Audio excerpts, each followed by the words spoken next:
Berdiri di atas bara saat politik dan olahraga dipaksa seirama. FIFA mengetuk palu dengan perkasa, timnas sepak bola Iran tetap melangkah ke panggung dunia. Amerika terpaksa menerima sebuah keputusan yang diambil saat gencatan senjata masih menyisakan curiga. Antara gengsi negara dan sportivitas yang murni, dunia menunggu. Apakah damai ini akan bersemi atau kembali mati? Saya Yudi Handoyo, Anda menyaksikan Sindo Prime.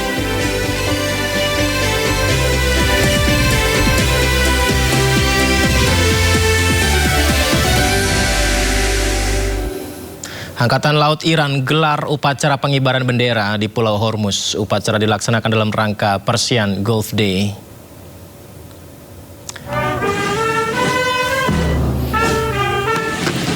Ya, kita lihat upacara bendera setengah tiang ya, dikibarkan bendera Iran yang berlangsung hikmat dengan diiringi lagu kebangsaan. Pemirsa, Iran melaksanakan upacara di Pulau Hormuz. Momen ini menegaskan posisi strategis Iran di kawasan Teluk Persia, jalur pelayaran vital dunia. Ini juga menjadi upaya Iran untuk menunjukkan kedaulatannya di kawasan itu. Pulau Hormuz sendiri berada di titik penting yang menghubungkan Teluk Persia dengan jalur perdagangan internasional.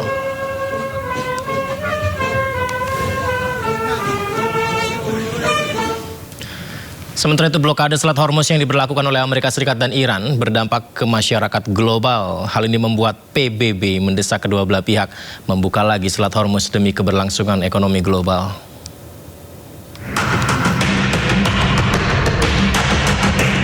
Blokade Selat Hormuz yang diberlakukan oleh Amerika Serikat dan Iran berdampak ke masyarakat global.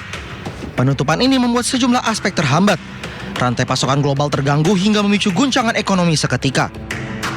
Perserikatan bangsa-bangsa pun berharap baik Amerika Serikat dan Iran membuka Selat Hormuz. I'm deeply concerned about the curtailment of navigational rights and freedoms in the area of the Strait of Hormuz, impeding the delivery of oil, gas, fertilizer and other critical commodities, disrupting energy, transport, manufacturing and food markets, and strangling the global economy.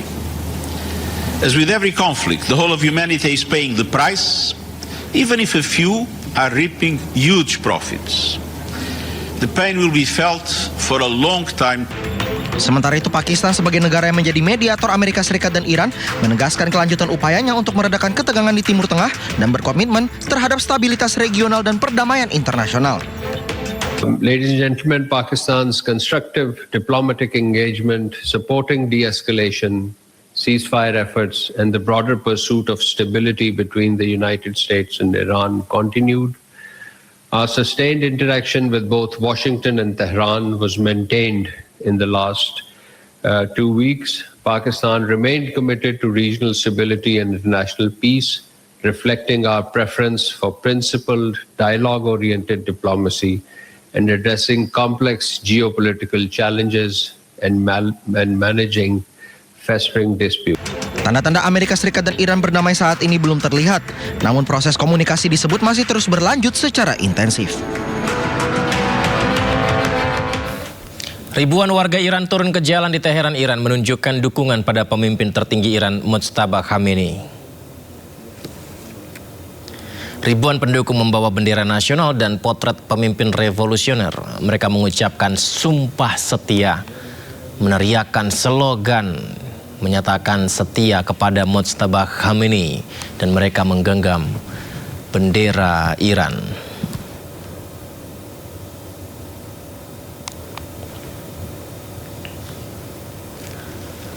Ketua Parlemen Iran, Muhammad Ghalibaf, mengolok-ngolok tindakan blokade Amerika Serikat di Selat Hormuz. Ghalibaf menyebut tekanan dari Amerika tidak berpengaruh terhadap produksi minyak Iran.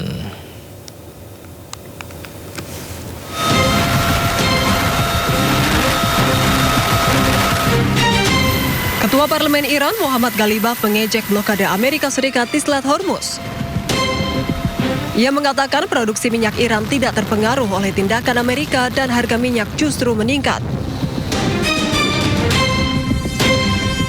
Melalui akun resmi media sosial X, Ghalibaf menyebut bahwa setelah 3 hari tidak ada sumur minyak yang meledak. Bahkan ia merasa yakin hingga 30 hari ke depan tidak akan terjadi ledakan. Ia juga mengolok-olok Menteri Keuangan Amerika Serikat Scott Bessent karena memberikan saran buruk terkait aksi blokade terhadap pelabuhan-pelabuhan Iran.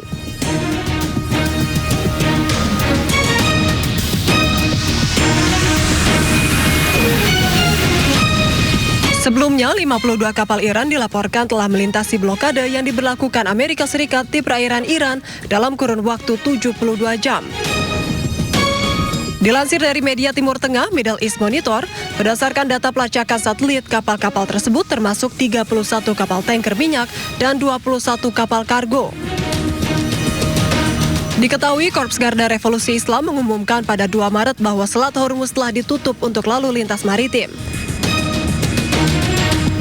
Hal tersebut menyusul pecahnya perang antara Amerika Serikat, Israel, dan Iran pada tanggal 28 Februari lalu.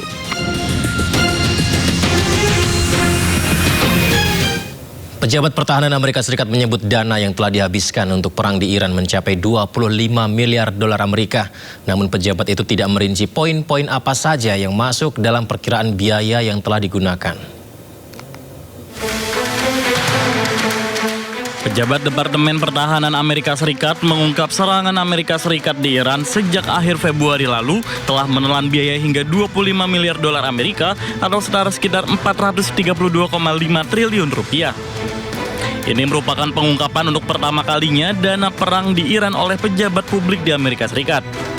Jules Harsh yang sedang menjalankan tugas sebagai pengawas keuangan mengatakan kepada anggota Komite Angkatan Bersenjata DPR Amerika Serikat bahwa sebagian besar dana tersebut digunakan untuk amunisi. Namun Jules Harsh tidak merinci poin-poin apa saja yang termasuk dalam perkiraan biaya yang telah digunakan tersebut. Selain itu juga tidak diungkapkan apakah angka tersebut juga memperhitungkan biaya yang diproyeksikan untuk rekonstruksi dan perbaikan infrastruktur di pangkalan Amerika Serikat di Timur Tengah yang rusak akibat perang dengan Iran. Selain itu juga masih belum jelas metode perhitungan yang dilakukan oleh Pentagon hingga merilis angka 25 miliar dolar Amerika sebagai biaya yang telah dikeluarkan untuk perang di Iran. Hal itu mengingat pernyataan seorang sumber pada pekan lalu yang menyebut Amerika Serikat telah menghabiskan dana setidaknya 11,3 miliar dolar Amerika pada 6 hari pertama perang di Iran.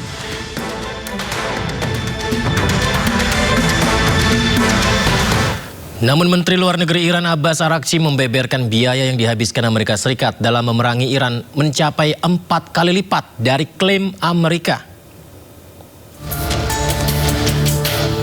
Dalam akun media sosialnya, Menlu Araghchi menyebut Pentagon berbohong di mana perjudian Netanyahu dalam perang Amerika dan Iran secara langsung telah merugikan Amerika sebesar 100 miliar dolar atau 4 kali lipat dari yang diklaim Amerika. Biaya tidak langsung bagi pembayar pajak Amerika Serikat jauh lebih tinggi. Sementara tagihan bulanan rumah tangga Amerika mencapai 500 dolar dan meningkat pesat. Menlu Araghchi menyebut langkah pemerintah Amerika ini berarti mendahulukan Israel dan selalu mengesampingkan kondisi Amerika.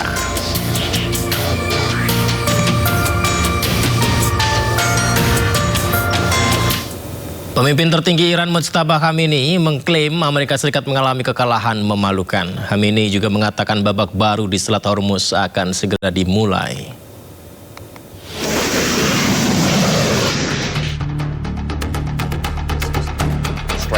Konflik antara Amerika Serikat, Israel, dan Iran telah berlangsung selama 2 bulan. Gencatan senjata yang diperpanjang sepihak oleh Amerika pun masih berlangsung hingga batas waktu yang belum ditentukan. Dilansir dari media Yordania, Roya News English, pemimpin tertinggi Iran Mujtaba Khamenei mengklaim Amerika Serikat mengalami kekalahan yang memalukan dalam perangnya melawan Iran. Dalam pidatonya pada Kamis, Khamenei juga mengatakan babak baru di Teluk Persia dan Selat Hormuz akan segera dimulai. Ia juga menjamin masa depan keamanan Teluk bahwa rakyat Iran tidak akan menghadapi agresi militer lagi. Diketahui Iran menutup Selat Hormuz setelah perang dimulai pada 28 Februari lalu. Sementara Amerika Serikat masih memblokade selat tersebut hingga saat ini. Presiden Amerika Serikat Donald Trump meminta persetujuan Kongres untuk memperpanjang operasi militer terhadap Iran. Tenggat waktu 60 hari untuk melancarkan operasi militer ke Iran berakhir pada 1 Mei. Jika terlampaui, maka Amerika Serikat harus menarik pasukan militernya untuk pulang.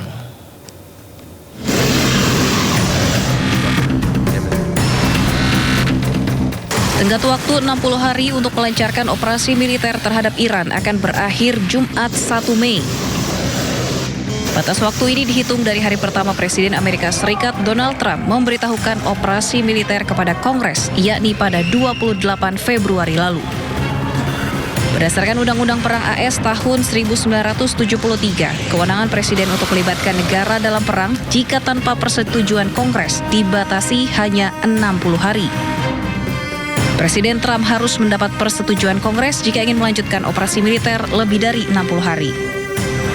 Jika batas waktu tersebut terlampaui, maka Amerika Serikat harus menarik pasukan militernya kembali. Meski begitu, Amerika bisa melanjutkan perang jika Kongres menyetujui perpanjangan selama 30 hari. Harus berhenti perang maksudnya? Harus berhenti. Oke. Dalam 60 hari mungkin ya. Maksimal 60 hari perkiraan Anda? Ya, kalau tidak dia akan dimarahin Kongres gitu. Presiden Trump kemungkinan akan meminta persetujuan Kongres untuk perpanjangan operasi militer terhadap Iran. Sidang Kongres sendiri digelar pada Kamis 30 April. Trump dinilai tidak punya pilihan lantaran penarikan pasukan akan berdampak buruk secara politik, sementara melanjutkan operasi beresiko memperburuk situasi. Sebelumnya Donald Trump mengumumkan gencatan senjata selama 2 minggu dengan Iran, kemudian memperpanjangnya tanpa menentukan jangka waktu. Perundingan pertama antara Amerika Serikat dan Iran di Islamabad berakhir tanpa kesepakatan. Sementara upaya diplomatik terus berlanjut untuk putaran negosiasi baru. Menteri Perang Amerika Serikat Pete Hegseth diteriaki oleh para aktivis saat dirinya berjalan menuju ruang sidang. Hegseth disebut sebagai penjahat perang karena bertanggung jawab terhadap rangkaian serangan di Iran, terutama di sekolah putri di Minab. Have you no shame? You are a war criminal and you will be tried. You should be disgusted with yourself.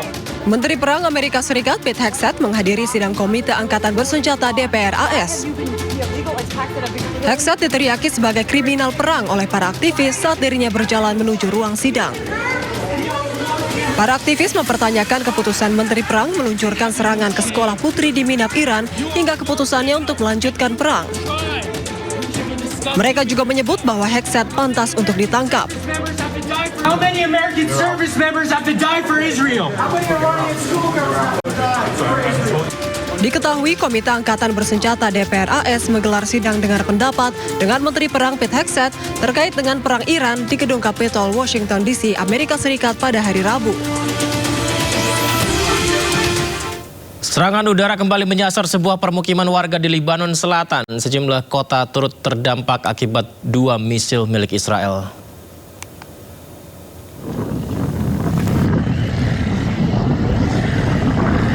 Rudal Israel kembali sasar permukiman Lebanon. Kita lihat pemirsa, asap tebal membumbung tinggi.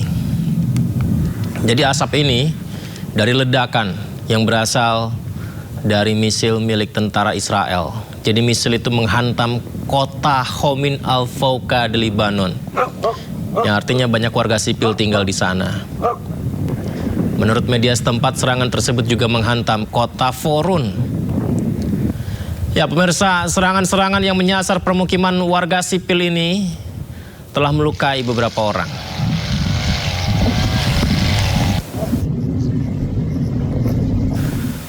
Serangan Amerika Serikat dan Israel menghantam fasilitas farmasi di berbagai wilayah Teheran, Iran. Situasi di Iran dan Lebanon dinilai PBB sangat rapuh karena serangan Israel menyasar fasilitas publik termasuk juga para medis.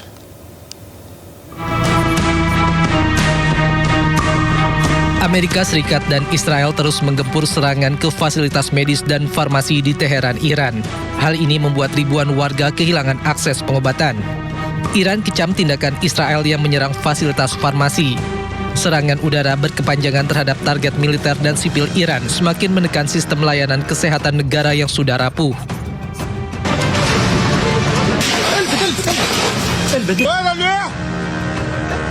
Sebelumnya serangan keji Israel terhadap ambulans dan petugas medis ini terjadi di pertengahan April di Lebanon Selatan. 4 para medis yang tengah melakukan penyelamatan tewas di mana ledakan menghantam dekat ambulans. Serangan udara Israel Rabu siang juga menghantam bagian belakang rumah sakit pemerintah Tebnain di Lebanon Selatan. Sebelumnya pada 17 Maret, ambulans yang hendak melakukan penyelamatan diserang Israel menewaskan sejumlah para medis. Menurut data Badan Kesehatan Dunia WHO, Israel melakukan 149 serangan terhadap layanan kesehatan di Lebanon sejak 2 Maret, menewaskan 100 orang dan melukai 233 orang. PBB memperingatkan bahwa situasi di Lebanon sangat rapuh, terutama ketidaknyamanan di Lebanon Selatan.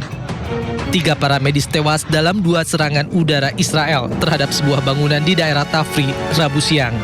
Israel tidak hanya melanggar kesepakatan gencatan senjata, namun kebiadaban Israel juga menargetkan para medis, warga sipil, serta layanan kesehatan dan infrastruktur publik yang bisa menjadi krisis kemanusiaan seperti yang terjadi di Gaza, Palestina.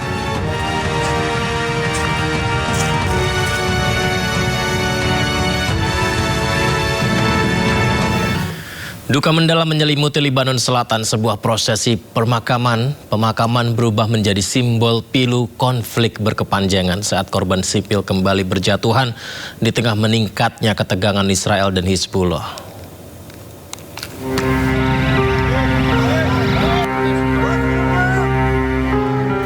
Ratusan warga mengiringi pemakaman Mila Zayat, bocah berusia 4 tahun bersama ibunya yang tengah mengandung Rukaya Zidan di desa Tayir Deba. Keduanya tewas dalam serangan udara Israel, meninggalkan luka mendalam bagi keluarga dan komunitas setempat. Lautan pelayat berjalan perlahan mengusung jenazah korban menuju peristirahatan terakhir. Tim penyelamat Lebanon sebelumnya mengevakuasi jasad Mila dari reruntuhan setelah serangan Zionis Israel menghantam wilayah tersebut. هذا دايدا العدو الإسرائيلي وعدو الأمريكاني ما في للمجاهدين الأبطال بالخطوط الأمامية بيلجأ لضرب الأطفال والرضع. هدفهم هن بس يعملوا صدمة وترويع للعالم. ما فيهم للمجاهدين، عم راح ضربوا الأطفال، طفل رضيع، طفل رضيعة، طفل جنين ببطن أمه، لحتى يفرج العالم أنه عم يعمل صورة من الإنجازات اللي عم تعمل. Otoritas kesehatan setempat menyebut sedikitnya 3 orang tewas, termasuk seorang anak dan 11 lainnya terluka, beberapa di antaranya anak-anak. Di sisi lain, militer Israel menyatakan serangan tersebut menargetkan posisi Hizbullah dengan klaim menghancurkan fasilitas militer dan gudang senjata. Suasana duka menyelimuti pemakaman 3 petugas penyelamat di Tayir, Lebanon yang tewas dalam serangan udara Israel. Perdana Menteri Lebanon mengecam serangan itu sebagai kejahatan perang yang sudah terang-terangan.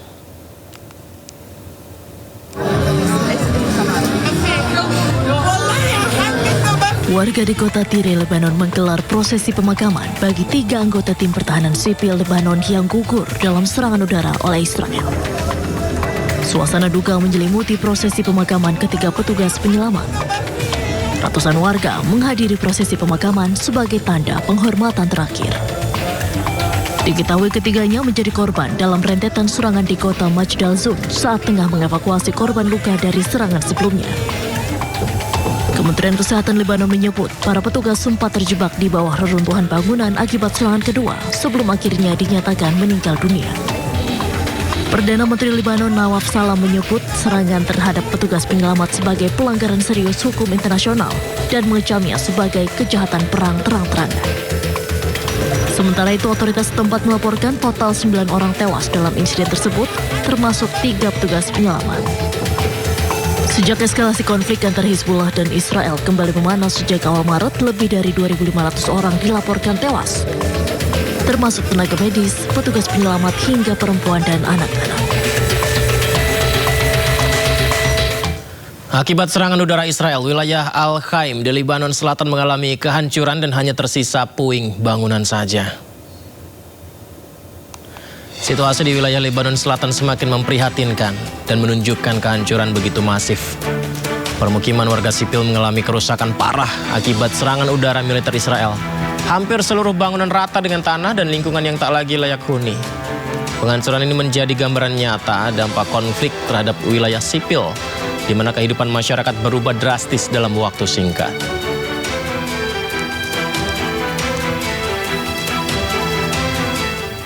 Serangan drone Hizbullah menghantam pangkalan militer Israel di Somera menyebabkan 12 tentara Israel terluka. Tak hanya itu, Hizbullah juga menyerang tank di darat dan merontokkan aset udara canggih milik Israel.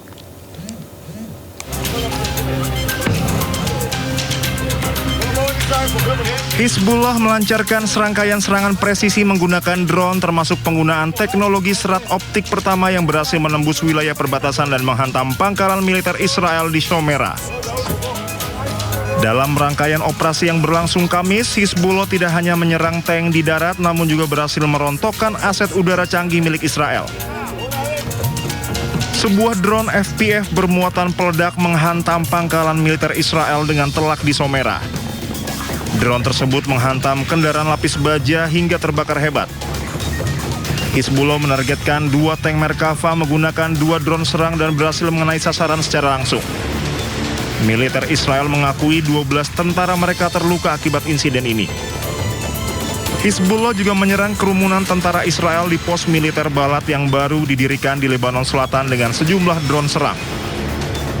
Penggunaan drone peledak Hizbullah kini menjadi tantangan operasional terbesar. Militer Israel mengakui mereka kekurangan penangkal yang efektif terhadap ancaman yang terus berevolusi ini. Israel mengalami kerugian besar akibat serangan drone Hizbullah. Kekuatan pasukan Israel makin terdesak oleh Hizbullah. Meski gencatan senjata Israel-Libanon masih diterapkan, bukti lapangan menunjukkan perjanjian tersebut terus dilanggar berulang kali oleh pasukan Israel. Gelombang serangan Israel berfokus pada penghancuran total rumah-rumah di desa-desa di Libanon. Pasukan Israel melakukan serangan udara terhadap sekelompok warga Palestina yang berkumpul di dekat rumah sakit Martir Al-Aqsa di Deir al-Balah, Gaza. Akibatnya sejumlah warga terluka.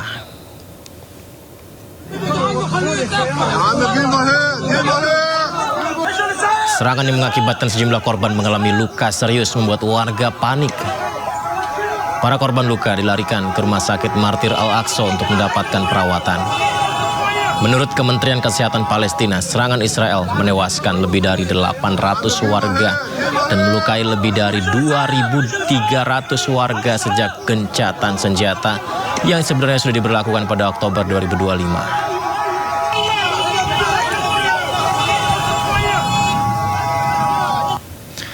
Sementara itu, seorang pemukim Israel secara tiba-tiba menyerang biarawati Kristen di Yerusalem. Insiden ini terjadi di wilayah dengan sensitivitas agama dan politik yang tinggi.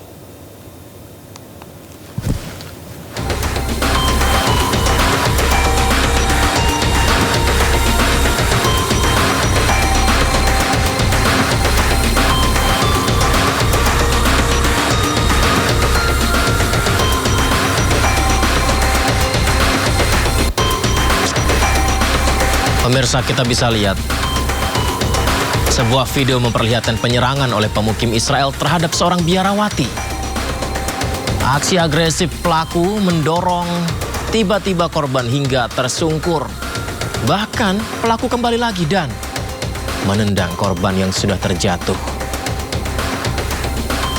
Warga sekitar tampak langsung mendatangi korban. Insiden ini memicu kekhawatiran atas perlindungan terhadap tokoh keagamaan, agama apapun di kawasan itu.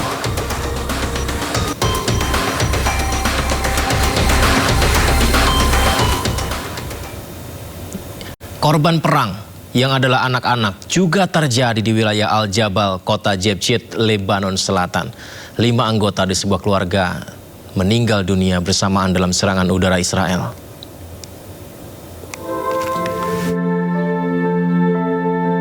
Di antara puing-puing rumah yang sudah hancur ini, masih terlihat beberapa tas anak kecil, boneka, mainan, dan buku-buku. Ini adalah bukti sebuah rumah yang dihuni oleh sebuah keluarga, termasuk anak kecil, menjadi target serangan Israel terhadap Libanon. Dalam serangan hari Selasa tanggal 28 April di kota Jebchit ini, sebelumnya tidak ada peringatan. Yang diketahui warga ialah situasi aman karena kota Jebchit termasuk dalam wilayah gencatan senjata. زوجته منطقة صار فيها هدنة العالم رجعت عليها. اليوم العدو عم يختال حج كبير مع زوجته مع حفيده اللي هو ما بيتجاوز العمر 10 سنين مع حفيدته اللي هي طالبة جامعة وإما واضح إنه هيدي همجية مش أكتر من هيك. اليوم هودي أطفال مدنيين ورجال ونسوان ما في أي شيء بدل إنه هودي هن عم يعملوا أي حركة عسكرية. Sebelum serangan ini, Perdana Menteri Israel Benjamin Netanyahu sempat memerintahkan militer untuk meningkatkan serangan udara di Libanon lantaran Hizbullah dianggap telah melanggar perjanjian gencatan senjata. Aksi keji Israel juga kembali berlanjut di Gaza, Palestina. Prosesi pemakaman yang penuh duka berubah menjadi kepanikan saat terjadi ledakan bom di tengah warga yang mengantar jenazah.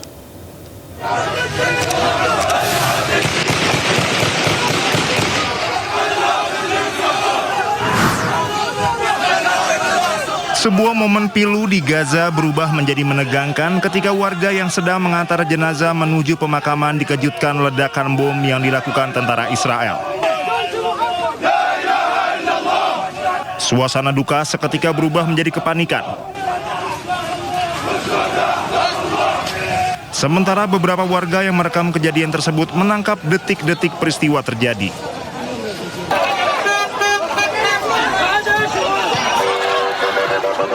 Sebelumnya pada pekan lalu, pasukan Israel menyerang iring-iringan pelayat yang tengah mengantarkan dua warga Palestina ke peristirahatan terakhir mereka di desa Al-Mughayir di timur Ramallah, tepi barat Palestina. Alih-alih memberikan penghormatan, prosesi pemakaman itu justru disambut tembakan peluru tajam dan gas air mata. Pasukan Israel melepaskan tembakan peluru tajam, granat kejut, serta gas air mata ke arah kerumunan warga saat jenazah hendak dibawa menuju pemakaman desa usai disolatkan di masjid setempat.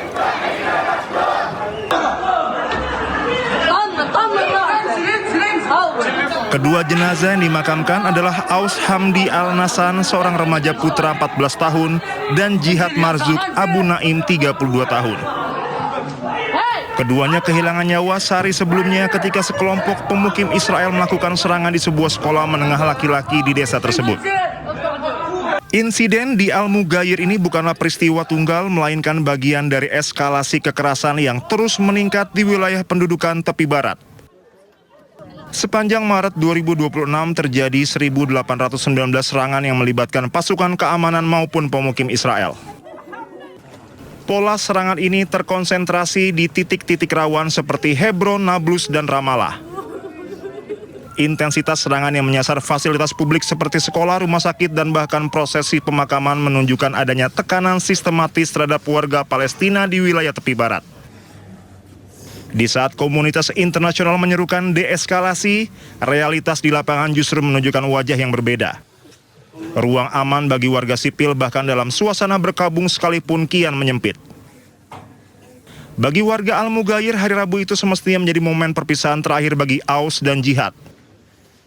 Namun kepulan asap gas air mata dan dentuman granat kejut di pemakaman desa menjadi pengingat pahit bahwa di wilayah pendudukan, duka pun harus dibayar dengan risiko nyawa. Duka menyelimuti prosesi pemakaman remaja Palestina berusia 16 tahun Ibrahim Al-Khayat di Hebron, tepi barat. Ibrahim meninggal dunia usai ditembak di bagian dada oleh tentara Israel.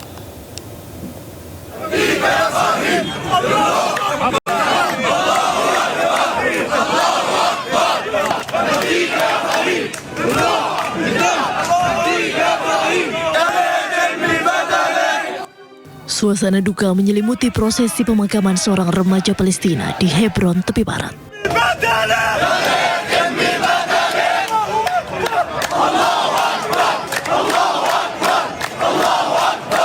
Ibrahim Al-Khayat yang baru berusia 16 tahun itu dilaporkan meninggal dunia setelah terkena tembakan tentara Israel di bagian dada saat operasi militer berlangsung.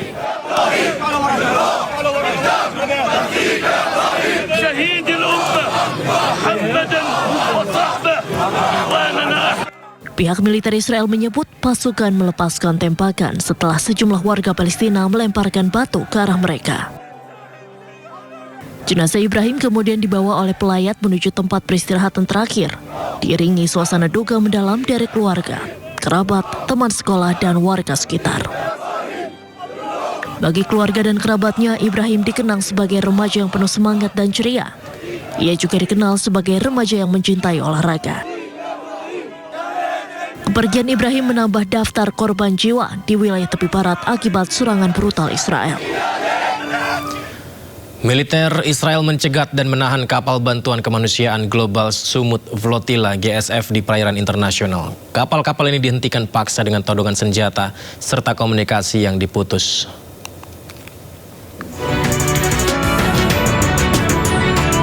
Kapal-kapal bantuan kemanusiaan Global Sumut Flotilla GSF dihentikan paksa oleh militer Israel. Pencegatan terjadi di perairan internasional sekitar 600 mil dari pesisir Palestina.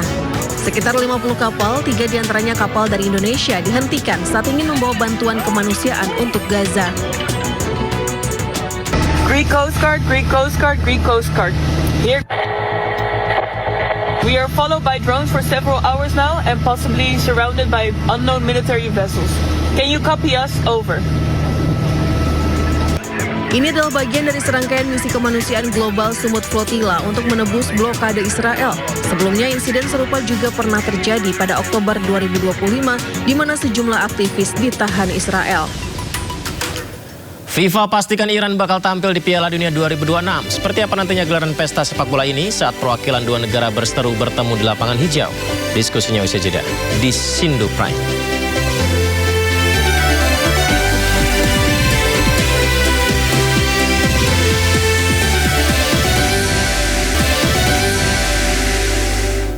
Presiden FIFA Gianni Infantino memastikan Iran akan tampil di Piala Dunia 2026. FIFA juga menjamin akan bermain di Amerika Serikat sesuai jadwal yang telah dirilis untuk Iran.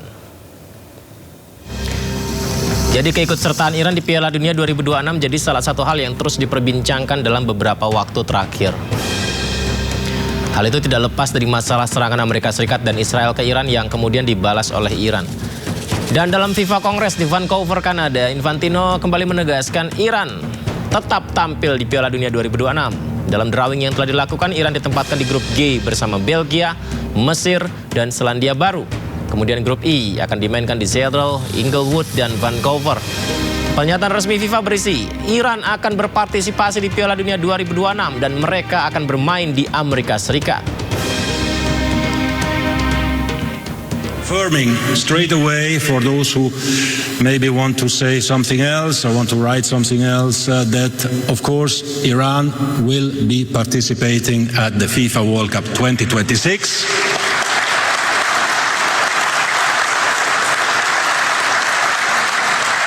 And of course Iran will play in the United States of America.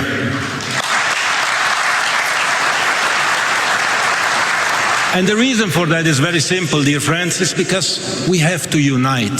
We have to bring people together. It is my responsibility, it is our responsibility. Football unites the world, FIFA unites the world, you unite the world, we unite the world. Sementara itu pemirsa, masih terkait keikutsertaan Iran di Piala Dunia 2026, Presiden Donald Trump mengaku tidak mempermasalahkan bila tim Iran nanti bertanding di Piala Dunia 2026 yang diselenggarakan di Amerika, Meksiko, dan Kanada. Bahkan dengan nada bercanda, Trump menambahkan bila Iran menang, itu yang baru ia khawatirkan. Johnny said it, I'm okay. Did Johnny say it? He did. What if they Johnny win? Infantino, that's a piece of work. What if they win? Well, if they win, we'll have to worry about that. That's not. I'm going to have to worry about that one. Look, you know what? Let him play well. Johnny's fantastic. You know, he's a friend of mine, and he talked about it. I said, you do whatever you want. You can have him. You don't have to have him. Probably have a good team. I don't know. Do they have a good team? Do you have any idea? I have no idea. Would be hard to believe, actually. But I think let him play. Right? Ya, di mana bola bergulir, di situ drama mengalir. FIFA akhirnya tegaskan sikap tanpa ragu. Iran tetap melenggang ke Piala Dunia saat genderang perang mulai bisu. Di tengah gencatan senjata yang terasa kaku, benarkah olahraga mampu menyatukan isi kepala yang abu-abu? Kita bahas lebih dalam bersama dengan pengamat sepak bola Muhammad Rais Adnan. Selamat malam Bung Rais. Assalamualaikum Bung Rais. Waalaikumsalam, selamat malam Yudi. Baik, Bung Rais, langsung saja bagaimana tanggapan Bung Rais ini ketika Presiden FIFA Gianni Infantino menyatakan bahwa kami menjamin keselamatan Iran untuk bisa tampil di Piala Dunia dan tetap mereka akan bermain di Piala Dunia yang notabene tuan rumahnya salah satunya adalah Amerika Serikat. Apakah itu bisa menjamin bahwa Iran akan melaju di Piala Dunia? Ya, yang pertama adalah kita patut apresiasi ya apa yang dilakukan oleh Presiden FIFA Gianni Infantino, di mana dia mengumumkan secara resmi memberikan kepastian di tengah polemik akan adanya pengganti Iran. Kita tahu bahwa sudah banyak sekali asumsi-asumsi terkait hal itu, dan dengan adanya pernyataan tegas dari Infantino di Kongres FIFA kemarin, tentunya ini menghentikan polemik itu yang pertama. Terus yang kedua adalah bagaimana dari pernyataan ini juga membuktikan bahwa Infantino ingin mengedepankan perdamaian lewat sepak bola. Ya, kita tahu bahwa sebelumnya juga Infantino juga sudah meraih penghargaan soal perdamaian ini, kemudian dia ingin membuktikan hal tersebut. Cuma yang menjadi masalah adalah di sini seperti ada standar ganda sebenarnya. Standar ganda gimana? Kalau kita mengacu kepada case yang diterima oleh Rusia misalnya. Rusia menginvasi Ukraina, ketika itu FIFA maupun UEFA langsung memban Rusia dan tidak dilakukan terhadap Amerika. Nah, ini yang menjadi standar ganda menurut saya. Namun terlepas dari itu, saat ini apa yang dilakukan Infantino cukup baik. Ya, kita juga harus berharap bahwa kalau misalkan seperti itu, untuk membawa perdamaian seperti itu, berarti sanksi Rusia juga harus dicabut dan dibiarkan kembali untuk bermain di pentas sepak bola dunia gitu. Tapi yang pasti memang kalau berkaca ke Piala Dunia 2026, tentunya ini adalah langkah yang tepat yang memang harus dilakukan oleh FIFA, karena ini membuktikan konsistensi mereka untuk menjadikan sepak bola sebuah alat persatuan di dunia. Yang pasti itu. Bung Rais, bagaimana dampak psikologis yang akan diterima Iran ketika bertanding di Piala Dunia dengan Amerika Serikat sebagai bagian dari tuan rumah, ketika mereka notabene merasakan sakit di negaranya, mendapat serangan, bahkan mungkin ada anggota keluarga mereka menjadi korban, tapi harus turun ke lapangan pertandingan sepak bola. Bukankah ketika misalkan ada wasit yang keputusannya tidak sesuai dengan harapan, apakah itu tidak akan memicu perselisihan nanti di lapangan? Ya, itu pasti hal yang tidak bisa dihindari ya. Tapi kita tahu bahwa pastinya akan sangat berat buat para pemain Iran ya, ketika harus bertanding di tengah negaranya diinvasi, di negara yang menginvasi mereka. Ya. Tentunya ini bukan hal yang mudah ya bagi Iran. Tapi ini juga bisa menambah motivasi dari para pemain Iran. Kita tahu dalam beberapa pertemuan terakhir dengan Amerika bagaimana begitu militansinya para pemain Iran ketika menghadapi tim Amerika Serikat di pentas dunia. Kan udah beberapa kali yang mereka bertemu, dan mungkin ini akan menjadi ajang pembuktian bagi mereka. Cuma yang terpenting kan adalah sekarang masalahnya, apakah seluruh delegasi tim dari Iran ini bisa masuk ke Amerika? Ini kan yang menjadi masalah, karena kita tahu kemarin kabar terakhir juga ketika ada delegasi dari Federasi Iran, salah satunya adalah Presiden sepak bola dari Iran, itu yang dilarang masuk ke Kanada karena dia terkait katanya terafiliasi ada revolusi Iran. Ya, tentunya ini yang harus menjadi solusi juga apabila nanti di antara para pemain maupun ofisial tim yang penting bagi Iran ini bisa dijamin keselamatannya ketika berada di Amerika Serikat. Baik, karena Bung Rais sudah menyatakan tentang informasi tadi delegasi Iran ya. Ini kita lihat nih Bung Rais. Jadi meskipun mereka sudah jadi peserta lolos Piala Dunia 2026, tapi pejabat Iran ditolak masuk ke Kanada dan akhirnya batal menghadiri Kongres FIFA di Kanada. Kita simak dulu informasinya. Nah, ini Bandara Toronto. Jadi Iran sebenarnya sudah hadir di Toronto untuk mendatangi Kongres FIFA di Vancouver, Kanada. Tapi mereka dilarang masuk ke negara tersebut saat tiba di bandara. Jadi laporan kantor berita Tasnim menyebut delegasi Iran termasuk Presiden Federasi Mehdi Taj dicegah masuk petugas imigrasi Kanada. Laporan ini merujuk pada IRGC atau yang tadi disampaikan Bung Rais ya, Korps Garda Revolusi Iran, di mana Mehdi Taj merupakan mantan anggota Korps Pengawal IRGC. Juru bicara Menteri Imigrasi Tauhid Aid menyebut IRGC akan selalu ditolak datang ke Kanada dengan alasan menjaga keselamatan warga.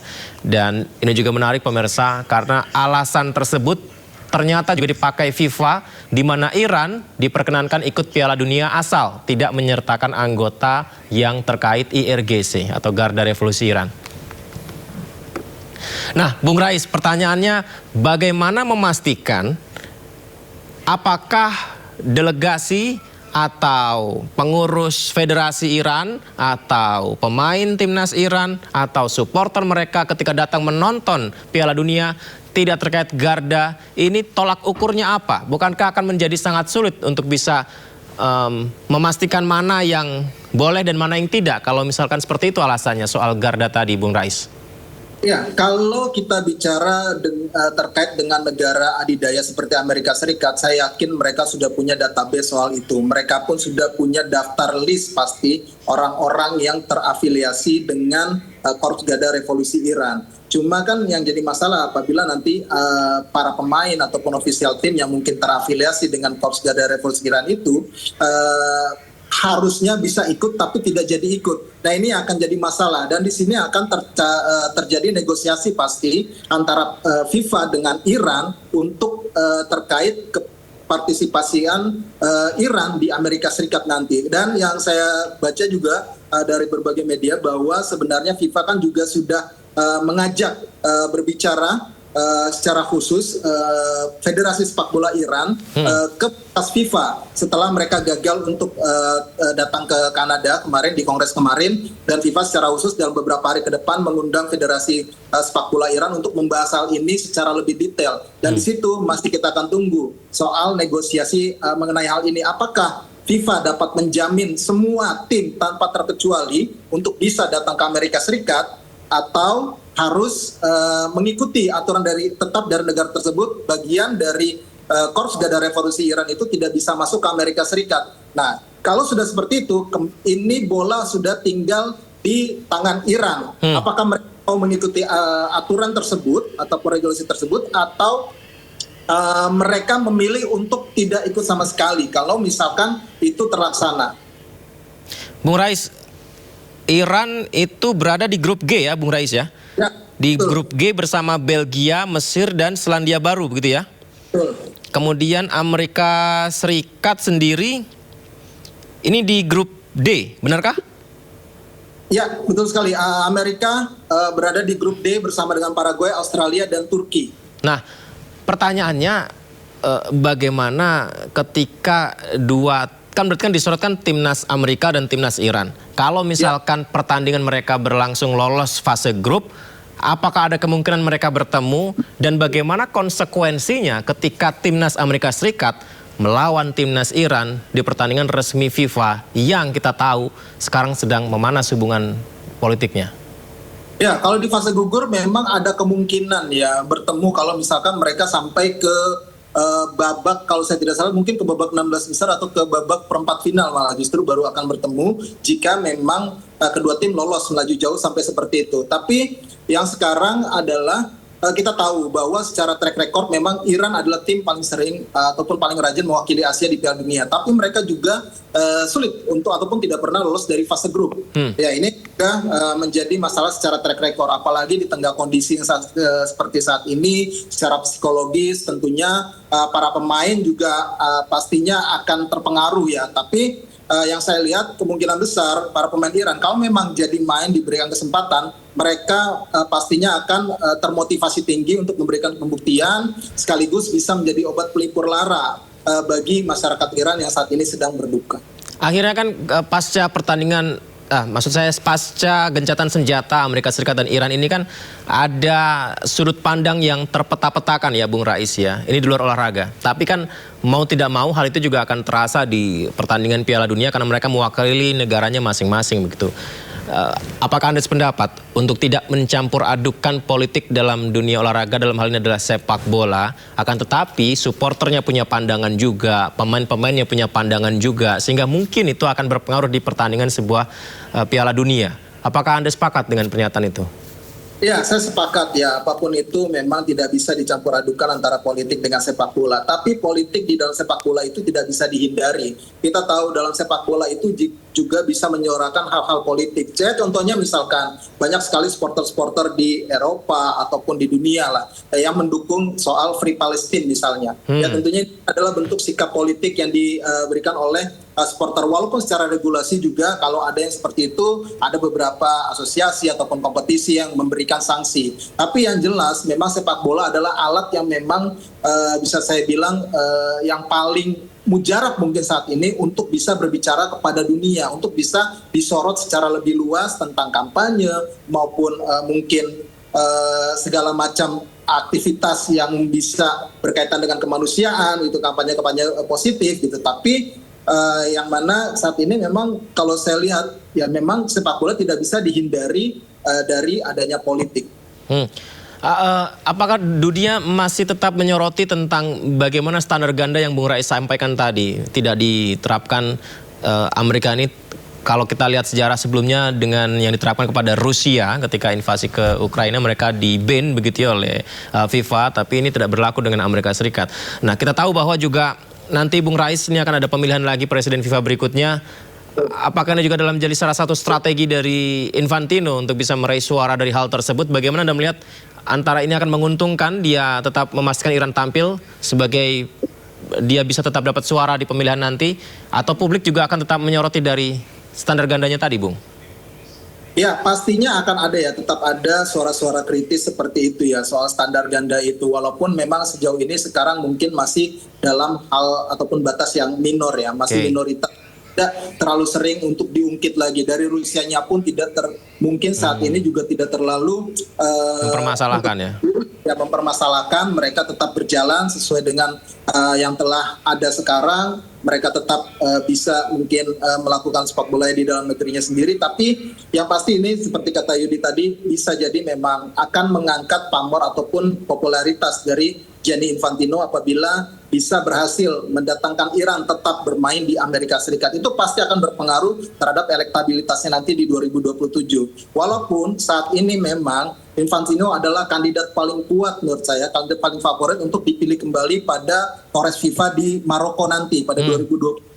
Karena sejauh ini kita belum tahu, bahkan sudah ada yang menulis kemungkinan besar dia akan menang tanpa pesaing nantinya di kongres tersebut. Jadi memang saat ini Infantino walaupun tidak melakukan hal ini, sebenarnya secara popularitas, secara mungkin kapasitas sosok dia belum ada yang bisa menandingi sementara ini. Belum ada sosok yang benar-benar bisa menandingi nama besar seperti Infantino saat ini di FIFA. Maka itu dukungan penuh pun sudah saya baca baik dari CONMEBOL, kemudian dari Konfederasi Afrika maupun AFC secara terang-terangan sudah memberikan straight away for those who. Karena kita tahu juga Bung Rais di Kongres di Vancouver juga Infantino mengajak delegasi dari Palestina dan juga Israel naik ke panggung ya Bung Rais ya. Iya betul, walaupun terjadi kecanggungan di situ yang mana dari delegasi Palestina tidak ingin berjabat tangan ya di situ. Emang ini memang suatu hal yang sangat kompleks ya, bagaimana sebuah prinsip ingin coba didamaikan dalam lewat sepak bola memang tidak mudah lah. Bahkan bukan hanya Palestina. Kita tahu beberapa negara pemain-pemain ketika berjumpa dengan Israel mereka enggan untuk berjabat tangan. Ya ini kan tentunya adalah sikap-sikap yang memang menunjukkan bahwa ingin melalui sepak bola ini segala apapun bentuk invasi kemudian penjajahan itu bisa hilang ataupun dihapuskan segera. Amin, amin. Semoga saja itu bisa terwujud ya. Ya, semoga Piala Dunia lancar.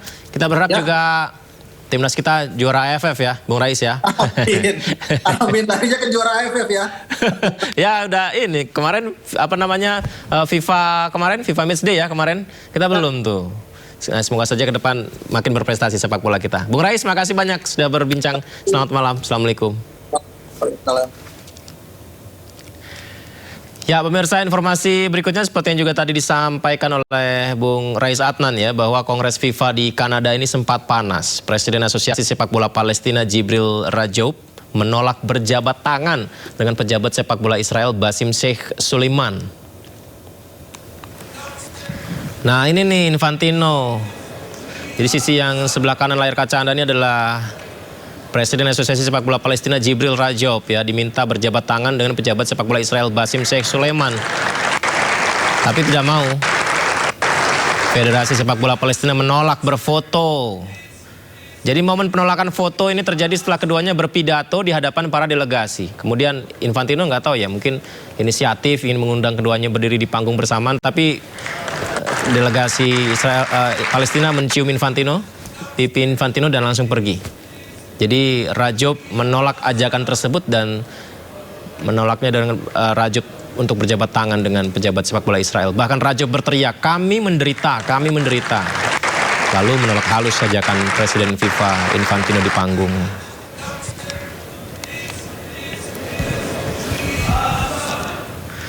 Ya pemirsa, sempat viral juga nih Kapten Timnas Sepak Bola Bosnia U21.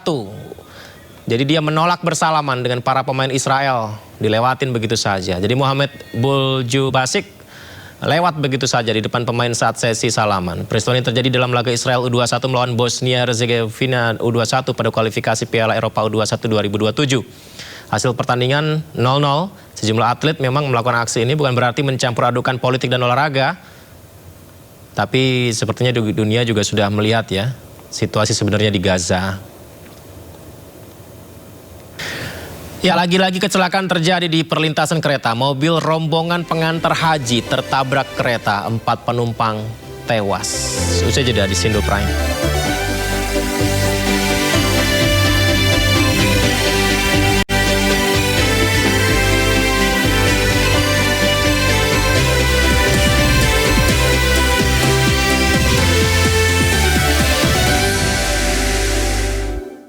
The Prime Show. Di Desa Tuko, Kecamatan Pulau Kulon, Grobogan, Jawa Tengah pada Jumat ini hari. Mobil mengalami kerusakan parah setelah tertabrak kereta api di perlintasan kereta api tanpa palang pintu dan terpental sejauh 10 meter. Akibat kecelakaan ini 4 orang dan 2 diantaranya balita tewas di lokasi kejadian. Warga yang mengetahui kejadian langsung berusaha menyelamatkan korban yang terjepit di dalam mobil. Proses evakuasi sempat mengalami kendala karena minimnya penerangan. Korban ini tadi adalah pengiring rombongan haji dari Desa Sidoarjo. Dan kebetulan mobil ini nomor 3, urutan nomor 3. Dan tanpa sepengetahuan sopir, ada kereta dari arah barat lalu menghantam mobil tersebut. Berdasarkan hasil olah tempat kejadian perkara, untuk sementara penyebab kecelakaan karena adanya kabut tebal yang menutup perlintasan kereta api dan minimnya jarak pandang pengendara yang melintas.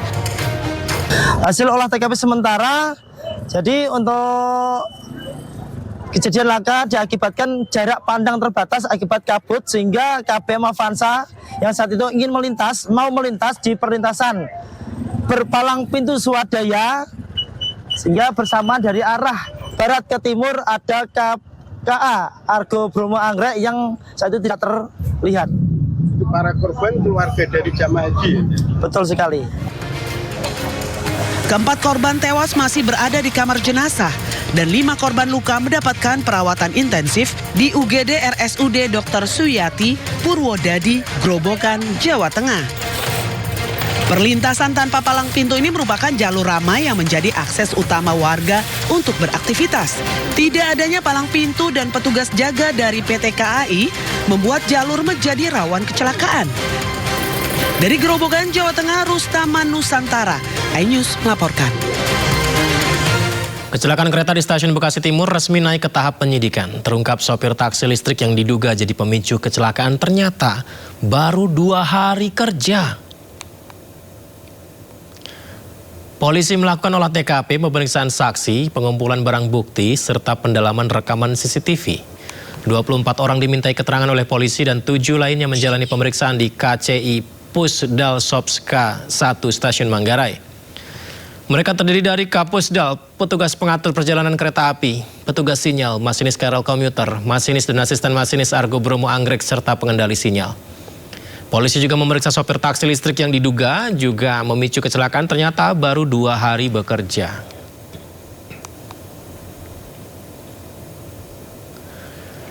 Warga melaksanakan sholat goib dan doa bersama untuk korban kecelakaan kereta api di stasiun Bekasi Timur. Warga tak kuasa menahan tangis saat doa bersama.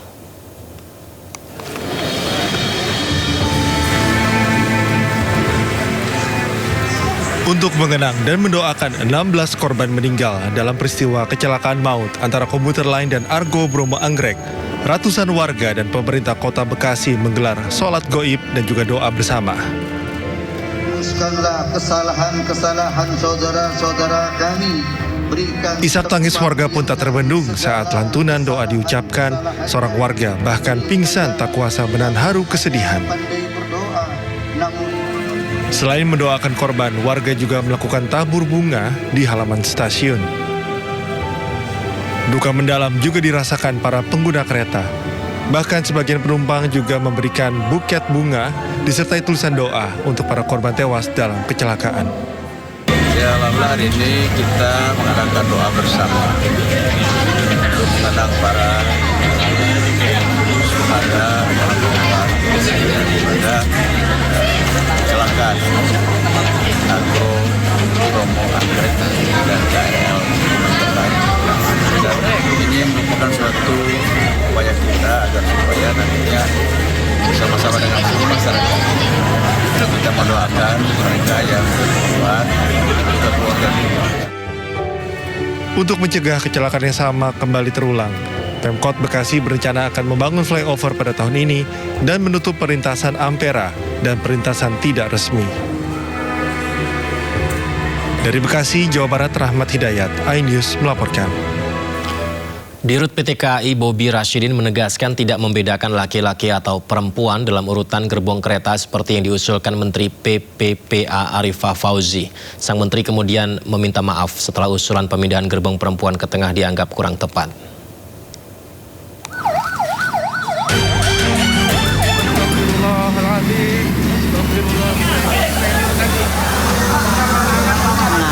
Jadi yang laki-laki di ujung, yang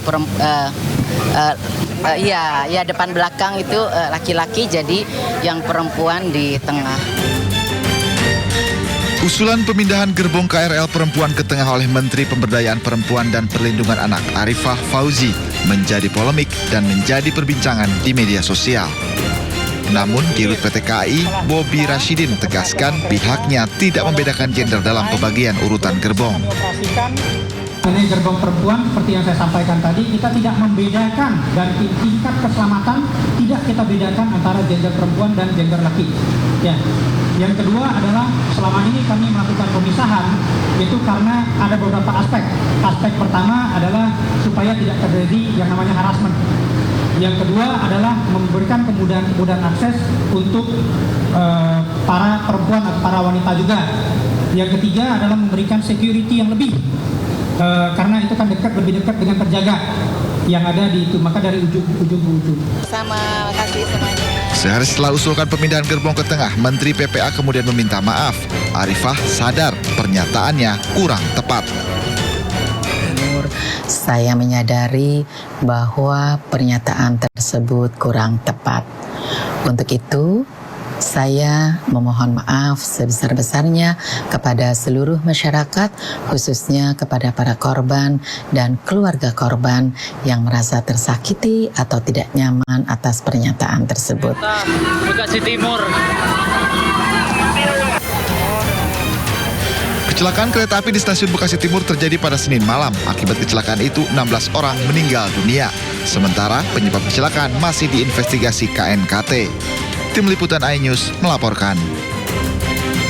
Pasca kecelakaan kereta api Argo Bromo Anggrek dengan KRL komuter lain di stasiun Bekasi, Dinas Perhubungan Kota Bekasi memasang palang pintu manual di perlintasan tanpa palang pintu di Jalan Ampera.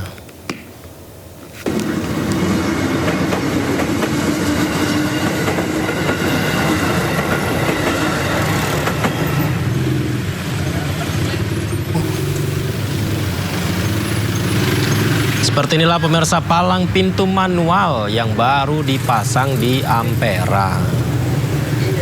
Ada juga 4 petugas yang disiagakan setiap harinya.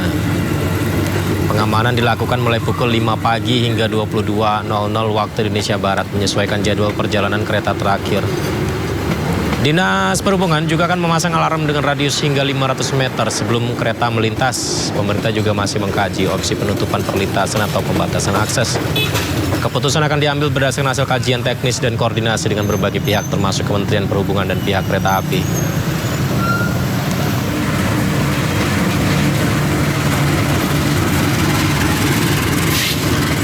Ya, semoga segera dipasang palang pintu kereta yang sesuai standar ya. Informasi berikutnya pemirsa, hadiri May Day, Presiden Prabowo janji sejahterakan buruh. Informasinya usai jeda di Sindo Prime.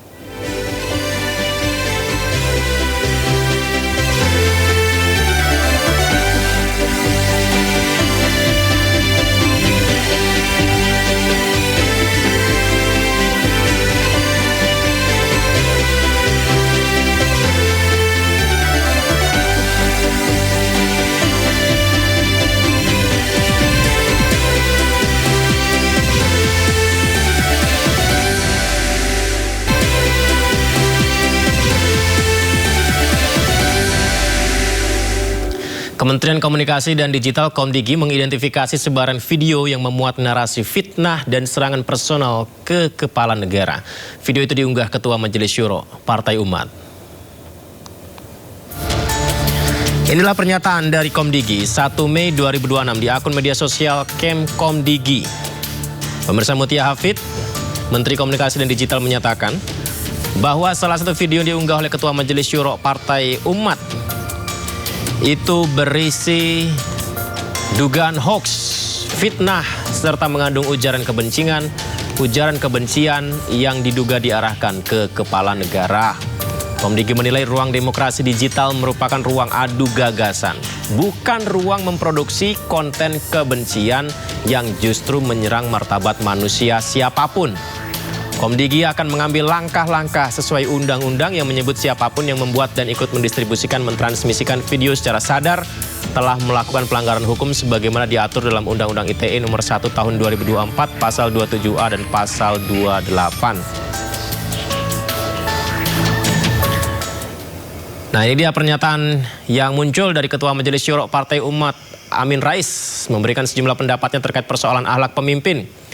Di video ini Amin menegaskan persoalan akhlak seorang pemimpin dan orang-orang di lingkaran terdekatnya bukan semata urusan privat, dan Amin mengklaim mengarahkan perhatiannya pada isu yang ramai diperbincangkan publik. Isi video Amin Rais ini dinilai Komdigi sebagai bentuk konten video dengan dugaan hoax, fitnah, serta mengandung ujaran kebencian yang diduga diarahkan ke kepala negara. Kami juga mendapatkan informasi dari Kepala Bakom RI M. Kodari secara tegas membantah tuduhan kontroversial yang dilontarkan Amin Rais.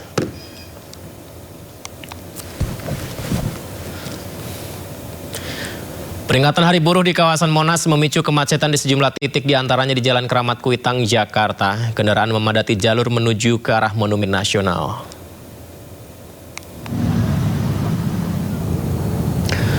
Ratusan bus, mobil pribadi, dan motor memadati sepanjang ruas Jalan Keramat Kuitang bahkan sejak pagi hari tadi, memicu kemacetan panjang hingga Cempaka Putih. Jadi peserta aksi peringatan Hari Buruh, terutama roda 2 konvoi pemirsa, memenuhi sepanjang trotoar untuk berhenti. Masa buruh terus bertambah menuju ke Monas untuk memeriahkan peringatan dan menikmati sejumlah hiburan.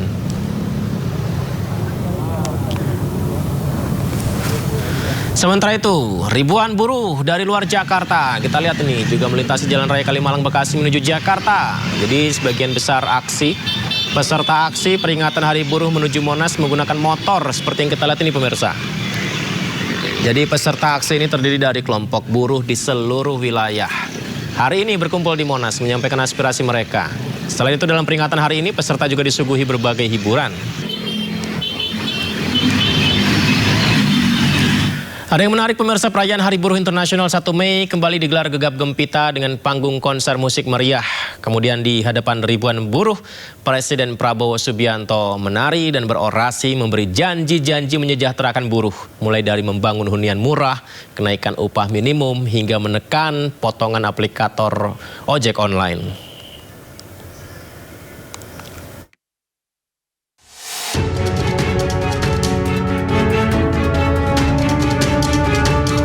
kedua kalinya, perayaan Hari Buruh 1 Mei di era Presiden Prabowo digelar dengan meriah. Tidak ada lagi unjuk rasa atau long march buruh, perayaan May Day digelar gegap gempita dengan konser dangdut di Monas, Jakarta Pusat. Sekitar 200.000 massa buruh dari sejumlah aliansi datang dari berbagai daerah menggunakan puluhan bus besar, di antaranya dari Bekasi, Serang, Depok, dan Bogor.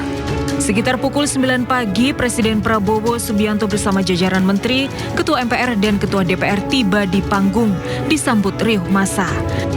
Dengan gaya khasnya, Prabowo berjoget mengikuti musik yang mengalun. Percayalah padaku, meski di gelap malam, kamu kan sendiri.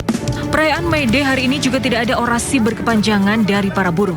Daftar tuntutan hanya disampaikan singkat oleh perwakilan aliansi buruh. Mulai dari kenaikan upah minimum, tuntutan hunian murah, pengurangan potongan aplikator ojol hingga penyediaan tempat penitipan anak atau daycare bagi buruh. Merespon tuntutan buruh, Prabowo mengaku siap memperjuangkan. Di antaranya membangun ribuan kampung nelayan, perlindungan bagi buruh yang di PHK, membangun hunian layak bagi buruh. Bagi pekerja sektor transportasi, pemerintah mewajibkan aplikator memberikan jaminan kecelakaan kerja, jaminan kesehatan, THR, dan meminta potongan aplikator ditekan hingga 8% dari sebelumnya 15 hingga 20%. Harus diberi jaminan kecelakaan kerja,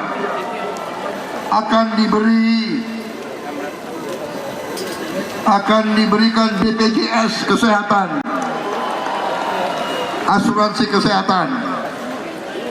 Juga tadi pembagian pendapatan dari 80% untuk pengemudi sekarang menjadi minimal 92% untuk pengemudi. Tim Liputan iNews melaporkan. Dalam aksi May Day hari ini, ribuan buruh menyuarakan 11 tuntutan kepada pemerintahan Presiden Prabowo Subianto. Mulai dari tolak upah murah, hapus outsourcing, reformasi pajak, hingga antisipasi PHK besar-besaran akibat konflik Timur Tengah.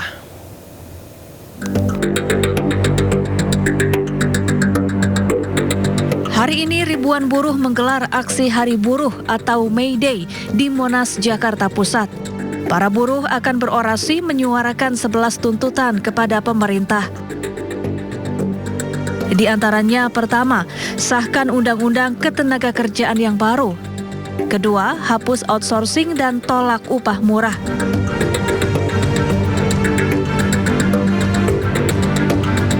Ketiga, antisipasi potensi PHK besar-besaran akibat konflik di Timur Tengah. Keempat, reformasi pajak, diantaranya dengan menghapus pajak tunjangan hari raya, pajak jaminan hari tua, pajak pesangon, dan pajak jaminan pensiun. Kelima, sahkan undang-undang perampasan aset. Keenam, antisipasi PHK industri di bidang tekstil dan nikel. Ketujuh, antisipasi PHK industri semen. 8. Ratifikasi Konvensi ILO nomor 190 tentang anti kekerasan pada pekerja perempuan di tempat kerja.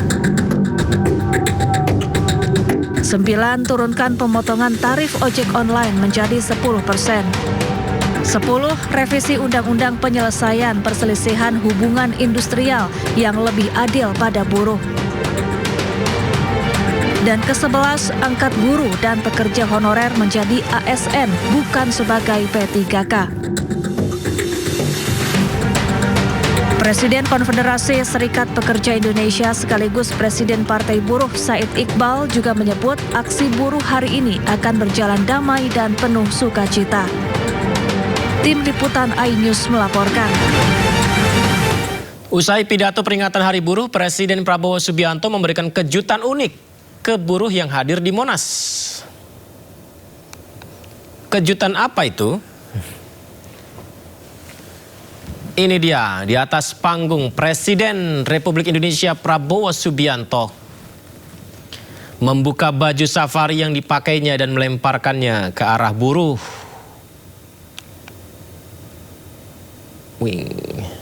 Ya, momen unik ini langsung mendapat sambutan meriah para buruh yang ada di bawah panggung. Usai melemparkan baju safarinya, Presiden dengan hanya menggunakan kaos dalam kemudian menghampiri buruh.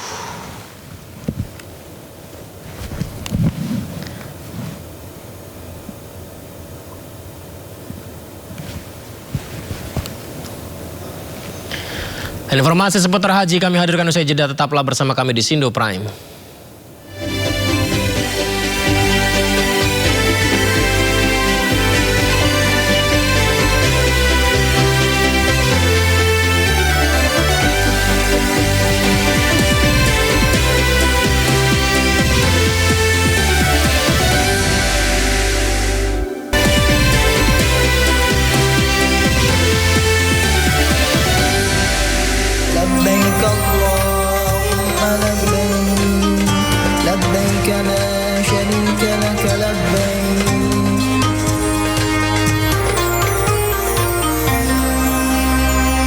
Pemirsa, tawarkan layanan haji ilegal. 3 WNI ditangkap di Arab Saudi. Sejumlah uang, perangkat komputer, dan kartu haji palsu diamankan dari apartemen pelaku. Tawarkan haji ilegal, Saudi tangkap WNI. Patroli keamanan menggerebek apartemen yang dihuni 3 WNI di Mekah, Arab Saudi. Ketiga WNI pelaku penipuan ini diduga memasang iklan menyesatkan di media sosial, menawarkan layanan haji ilegal. Arab Saudi terus gencarkan patroli di dunia maya untuk memberantas haji ilegal sebulan jelang puncak haji. Berhasil menangkap sejumlah warga Saudi dan juga warga negara asing. Dalam hal ini termasuk WNI. Pelaku terancam denda setara 463 juta rupiah. Dihukum penjara, deportasi hingga dilarang masuk Saudi 10 tahun.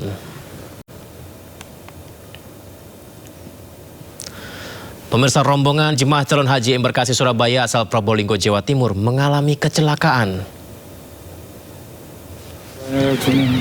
Kecelakaan terjadi di kawasan Jabal Magnet, Madinah. 5 jemaah terluka, sementara sopir bus luka berat. PLH Kepala Kementerian Haji dan Umroh Kabupaten Probolinggo, Ervin Syarif Arifin, membenarkan kejadian ini.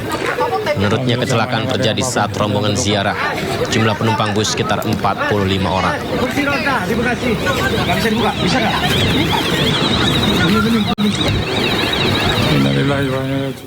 Sementara itu, Kepala Biro Humas Kementerian Haji mengkonfirmasi adanya kecelakaan bus jemaah calon haji di Madinah. 7 orang dilaporkan terluka di insiden ini. Perlu menyampaikan terkait insiden yang dialami oleh rombongan jemaah SUB 2 yang dibawa oleh KBIHU Nurul Haramain Probolinggo dan jemaah haji KS1 yang dibawa oleh KBIHU Al-Azhar. Kronologi yang kami terima, pada 28 April 2026 pukul 10.30 waktu Arab Saudi, bus SUB 2 yang sedang melaju menabrak lambung bus JKS1. Dilaporkan korban yang mengalami luka sebanyak 7 jemaah dari JKS1, 2 orang jemaah dari SUB 2 dan 1 pengurus KBIHU Nurul Haramain. Hingga saat ini masih ada 1 jemaah yang dirawat di Rumah Sakit Al Hayat Madinah atas nama Sri Sugi Hartini, 60 tahun, asal Kloter SUB 2. Kisah inspiratif datang dari seorang pedagang sate di Denpasar, Bali. Dengan usahanya sejak bujangan, dirinya akhirnya dapat menginjakan kaki di tanah suci bersama istrinya.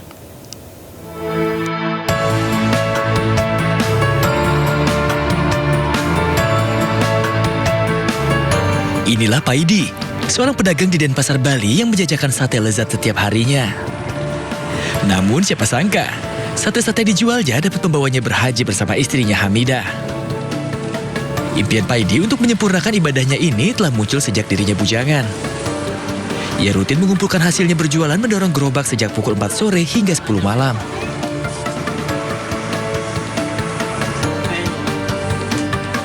Hasilnya pun terbayar lunas. Usai Paidi dan istrinya mendapat panggilan menunaikan ibadah haji dari kantor Kementerian Haji dan Umroh wilayah Denpasar. Kalau saya ini pendaftaran 2013, daftar haji. Baru saat ini dipanggil karena tahun kemarin itu baru cadangan. Ya ketika dipanggil, alhamdulillah dalam hati ini serasa menangis. Paidi dan Hamidah akan diberangkatkan ke embarkasi Surabaya bersama 283 calon jemaah haji dari Denpasar yang terbagi dalam 2 kloter. Hal ini menjadi bukti bahwa pintu-pintu tanah suci selalu terbuka bagi mereka yang berikhtiar.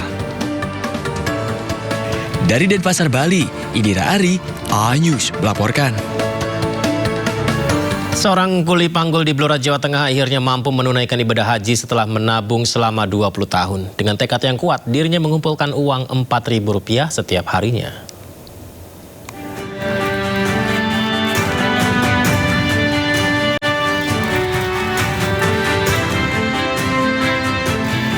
Layaknya memanggul barang di pasar, Sumarno memanggul mimpinya untuk menunaikan ibadah haji dengan keyakinan yang kuat. Kuli Pagol di Pasar Tunjungan, Blora, Jawa Tengah ini dengan giat mengumpulkan uang dari upahnya setiap hari. Dalam sehari, ia menerima penghasilan Rp30.000 hingga Rp40.000. Sumarno menyisihkan Rp4 hingga Rp5.000 setiap harinya selama 20 tahun dengan keyakinan dapat bertamu ke rumah Allah. Meskipun jadwal sempat tertunda 2023 lalu akibat pandemi, usaha Sumarno akhirnya terbayar lunas di tahun ini. Ya, buat makan aja susah kok naik haji. Ya itu kan saya minat naik haji. Jadi duitnya sedikit-sedikit saya kumpulkan. Per hari nabung berapa Mbak setiap harinya? 4.000.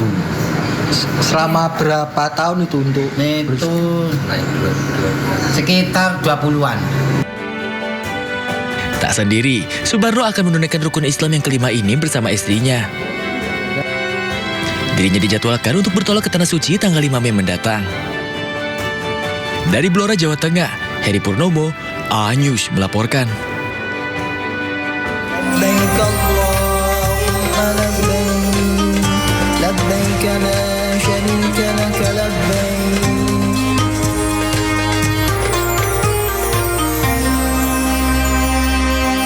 Usai sudah Sindo Prime hari ini, dan jangan lupa Anda bisa mendapatkan informasi terkini dan terbaru di kanal YouTube Sindo News dan atau melalui portal yang menghadirkan berita daerah, berita nasional, dan berita internasional di sindonews.com.